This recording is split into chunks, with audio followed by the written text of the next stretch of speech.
Indian इकॉनॉमीसाठी आणि overall आपल्या देशासाठी एक आनंदाची बातमी। रिसेंटली एक मोठ्या इंजिनिअरिंग मार्वलची टेस्टिंग झाली and we are successful at that.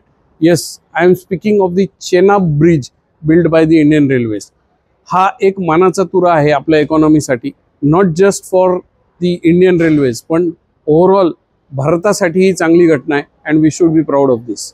या ब्रिजची खासियत ही आहे की it is taller than Eiffel tower. 359 मीटरच्या हाईटवर हा ब्रिज बांधलाय and it is a real engineering marvel. अशा अनेक इम्पॉर्टंट अचीवमेंट्स आपला देश पुढच्या काही वर्षात करणार आहे। पुढची 20 वर्ष हा भारतासाठीचा सुवर्ण काळ आहे आणि इन्व्हेस्टमेंट करण्याची सगळ्यात चांगली संधी आत्ता आपल्या सगळ्यांना आहे। काही लोकांना हा मुद्दा पटणार नाही, काही लोकांना वाटेल की अरे अजून खूप मोठे प्रॉब्लेम्स आहेत, पण सगळे प्रॉब्लेम असून एखादी अचीवमेंट आपण नजरअंदाज करू शकत नाही। आत्ताच इंडियन इकॉनॉमीमध्ये इन्व्हेस्ट करायला सुरुवात करा, कारण तुमचं ओपिनियन काही असो की भारताची ग्रोथ होतीये किंवा नाही होत, मार्केट हे तुमच्या ओपिनियनसाठी थांबणार नाही। दी market doesn't care what opinion you have. Market हे वरतीच जात राहणार आणि माझ्या अनुभवातून मी तुम्हाला सांगतो की पुढची 20 वर्ष भारताचं सुवर्ण काळ आहे।